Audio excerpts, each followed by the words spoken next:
Alors, faut-il se fier au GINA? C'est un peu ça l'esprit de sa communication. Est-ce que les recommandations du GINA sont bénéfiques pour le médecin, pour le patient? Est-ce qu'elles correspondent pratiquement au globe terrestre? Est-ce qu'elles ont un caractère universel? Est-ce que l'expérience du médecin suffit pour appliquer le GINA? Est-ce qu'il y a des difficultés des médicaments là où on va? Est-ce qu'il y a une approche phénotypique nécessaire pour pouvoir appliquer le GINA? En fait, voilà le patient à 14 ans qui habite à Sidi Bouzid, asthme non contrôlé. C'est un asthme diagnostiqué à 8 ans, modéré allergique, hyperiosénophilique, rhinite, poussée d'urticaire et d'angioedème. L'observance, elle n'est pas bonne. Contrôle sous corticoïdes inhalés moyennement dosés, plus là-bas. Il a été perdu de vue pendant la période Covid, pandémie Covid, avec un traitement de fond, fluticasone, salmeterol 250, une bouffée 2 fois par jour. Malgré cela, il n'est pas contrôlé, accès de dyspnée nocturne, et surtout, comme il ne prend pas son traitement régulièrement, il va aux urgences pour se faire injecter avec des séances d'indosol au bêta-2. Arrêter l'école parce qu'il avait peur de se faire contaminer. Alors, le diagnostic, pour le faire, on s'est référé aux données cliniques, radiologiques. Il est quand même obèse, il a une taille d'1,50 m, un poids de 90 kg, BMI à 40, aspect cushingoïde parce qu'il prend des corticoïdes oraux quand il a envie, et il ronfle le soir abondamment. L'exploration fonctionnelle actuelle, elle montre un syndrome obstructif assez sévère, avec aplatissement de la courbe descendante expiratoire et qui n'est pas du tout réversible. Alors, on a essayé de confirmer la réversibilité parce que la réversibilité, que je vais le dire tout à l'heure, dans la task force, c'est une recommandation forte. Il a eu un traitement d'épreuve de 3 mois, une surveillance du DEP et une variation au cours des exacerbations. Mais le rapport VEMS sur CV est normal, mais en fait, chez les asthmatiques qui sont obstructifs relativement sévères, non réversibles, on a toujours une restriction parallèle, ce qui fait que, je ne sais pas, Rida est là, il pourra nous le dire tout à l'heure, on trouve souvent ce rapport VEMS sur CV qui est tout à fait normal. Ce n'est pas uniquement le cas des asthmatiques, c'est même le cas des BPCO, où on retrouve ce rapport normal du fait de la conjonction du caractère obstructif et du caractère restrictif qu'on observe chez les asthmatiques. Et voilà un peu ces éléments-là, vous le voyez un peu, avec un CVF à 71% et un VEMS à 63%. Et quand on regarde un élément beaucoup plus important, le Z-score, on voit qu'il a une perturbation. Ça, c'est des données qui étaient antérieures, c'est-à-dire avant qu'elle le revoie. Donc, il avait, par contre, là, un syndrome obstructif sévère, mais réversible malgré le traitement inhalé, non, avec le traitement inhalé plutôt. Donc, vous voyez que ce patient-là, ou plutôt, elle veut dire que malgré le fait qu'il prenne un traitement inhalé et qu'on aurait dû avoir une stabilité, parce que s'il est sous traitement et que vous faites votre spirométrie, vous allez forcément trouver chez le patient, au moment de la réversibilité, une réversibilité qui n'existe pas parce qu'il est sous traitement. Mais en fait, si le fait qu'il est sous traitement inhalé, qu'il soit réversible, cela veut dire que lui ne prend pas son traitement. C'est une forme de mauvaise observance. Voilà, c'est ce qu'elle veut dire. Et vous voyez un peu qu'il y a une réversibilité qui est conséquente et qui est traduite par le Z-score. L'évaluation de la maladie, ça c'est pour le task force de l'ORS, surtout pour les adultes, qui insistent sur le fait que la spirométrie avec réversibilité, c'est l'élément essentiel pour poser le diagnostic et le suivi. Et si vous n'avez pas ça, s'il y a une défaillance justement de la spirométrie, il faut aller à la fraction inhalée de NO, il faut aller à la variabilité du débitmètre et en second lieu, aller à la test à la métacolie. Et vous voyez l'évaluation de l'asthme, en fait, elle se fait sur 3 points, sur le contrôle des symptômes, qui va se faire avec les fameux questionnaires ACQ et ACT, les facteurs de risque modifiables, par exemple le tabagisme et l'exposition à certains facteurs, et la spirométrie faite de façon régulière. Pour le cas particulier, il a l'obésité, donc il faut faire attention aux comorbidités. Et dans le traitement, on reprend un peu la boucle, c'est l'historique, les effets secondaires, les techniques d'utilisation, l'observance. la discussion empathique. Alors, la discussion empathique, c'est un terme qui s'est introduit dans l'asthme depuis 2016 et qui consiste à tenir compte des désirata de l'asthmatique pour pouvoir justement avoir la meilleure compliance possible pour le traitement. Le plan d'action pour ce monsieur qui est à distance, c'est très important de le faire, plutôt cet adolescent. Et l'objectif et préférence du patient qui devient un élément important du fait qu'on a de plus en plus une médecine dite personnalisée. Alors, l'asthme difficile plus, en fait, plus pourquoi? Parce qu'il a des comorbidités, des facteurs environnementaux. Alors, il a un reflux, une obésité, une polypose nasosilisienne, un retentissement médicamenteux, un syndrome de Cushing, une hypercortisolémie et une mycose buccale. Et l'exposition professionnelle, le gamin ne va plus à l'école. Alors, au lieu d'aller à l'école, qu'est-ce qu'il fait maintenant? Il vend un peu de l'essence en contrebande. Alors, elle a marqué gêne induite par le transvasement d'un bidon à un autre, l'odeur de l'essence. Mais moi, je dirais que ce qui l'aggrave beaucoup plus, c'est le fait que l'essence se vend au bord de la route. Donc, il est exposé non seulement aux variations de température, le vent, mais les exposer aux polluants des voitures. Parce que là, il est obligé pour vendre d'être au bord de la route au moins pendant 12 heures de travail. Et là, l'avis du psychologue, parce qu'elle l'a vu, c'est que les parents sont contents que le gamin puisse faire quelque chose et qu'il prenne des risques. Alors là, il y a tout un problème d'éducation, VS intérêt matériel immédiat, parce que ça devient son gagne-pain. Donc, comment on fait entre l'éduquer pour ne pas faire et comment remplacer ce manque à gagner pour lui? Et en plus, il a une polygraphie qui montre un SAS sévère, ça ne fait que compliquer son état. Et j'avais parlé de renflement. Alors, le choix du traitement dans cet asthme-là, un asthme non contrôlé malgré un traitement optimal avec forte dose de corticoïdes et d'ELABA, nécessitant actuellement des fortes doses de corticoïdes inhalés et d'ELABA pour éviter la perte du contrôle.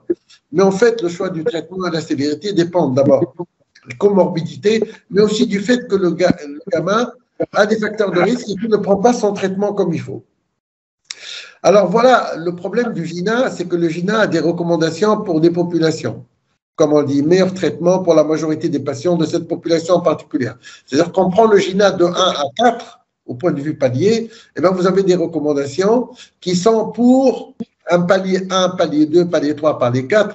En fait, ces paliers-là n'ont pas de définition de sévérité. C'est des définitions de réponse au traitement.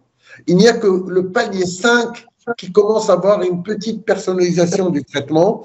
Et voilà. Un palier 5 qui commence à tenir compte des caractéristiques individuelles, des facteurs de risque, des probabilités de réponse au traitement, des objectifs personnels, des techniques, observance, accessibilité du traitement. Tous ces éléments-là ne sont pas inclus dans le GINA. Le GINA considère que vous êtes prêt pour prendre le traitement que lui a recommandé. Mais ce n'est pas toujours le cas. C'est peut-être le cas en France où les gens ont la possibilité encore.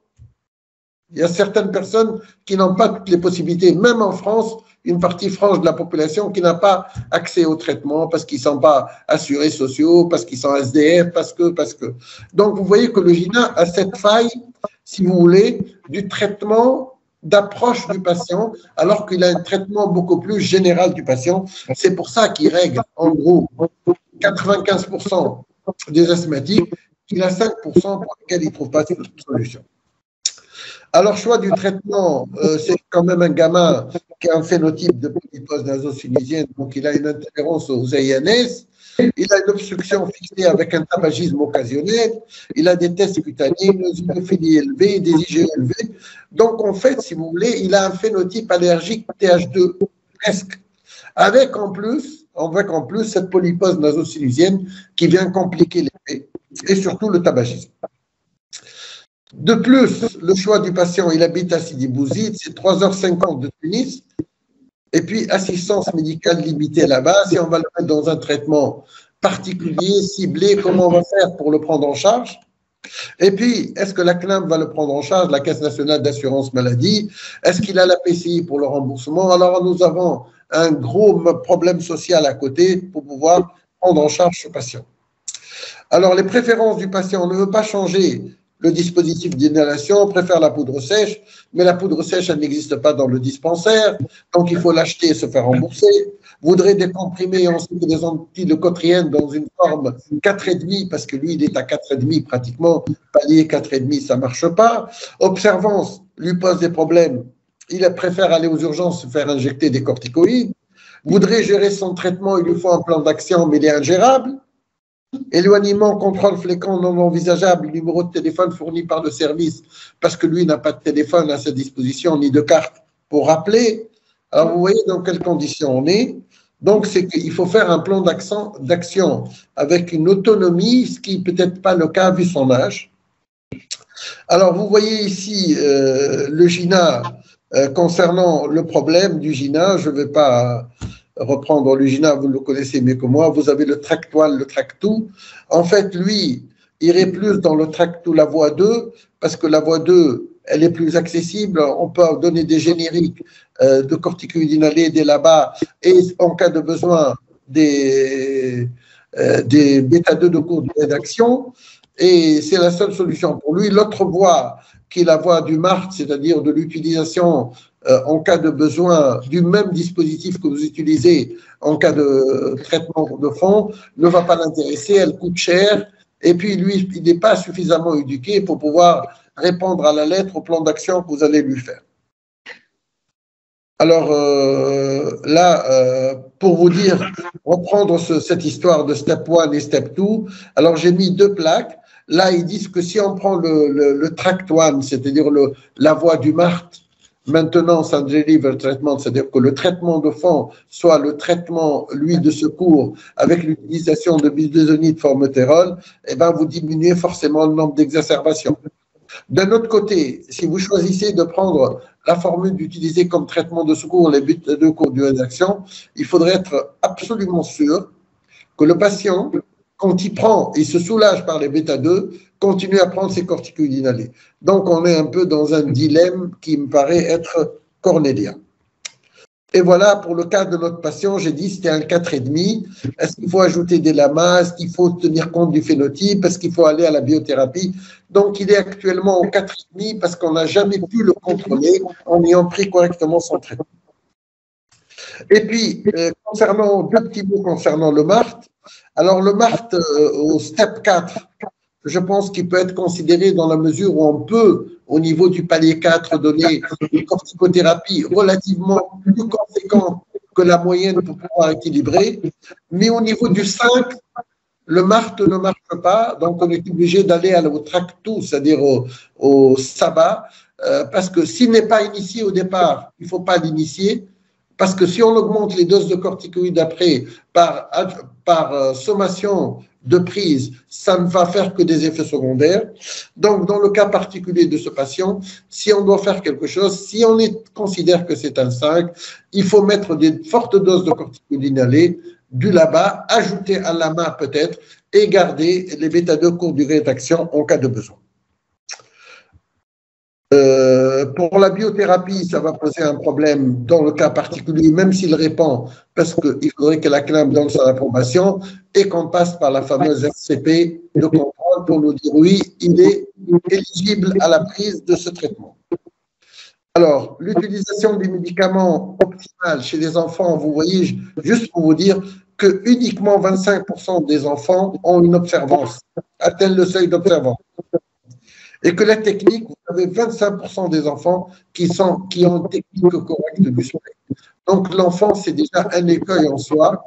Et pour le cas particulier de cet enfant indiscipliné, le deuxième écueil, c'est son déni de prendre correctement son traitement. Donc, ce qu'il faudrait faire, c'est demander d'apporter les médicaments à chaque consultation pour vérifier la technique d'utilisation. Alors, le traitement de fond que le malade a eu, c'était salmétérol fluticasone 500 microgrammes, une poudre sèche, en poudre sèche, corticoïdes nasaux, hydrocortisone perros 10 mg, conseil et suivi diététique parce qu'il ne pouvait pas être éligible pour le moment à la biothérapie et particulièrement pour ce qui nous intéresse, le Xolair, les anti-IgE. Alors ça, c'est ma conclusion parce que j'ai compris de son esprit, mais ce n'est pas sa conclusion. Stratégie GINA est utile, nécessaire, mais pas suffisante.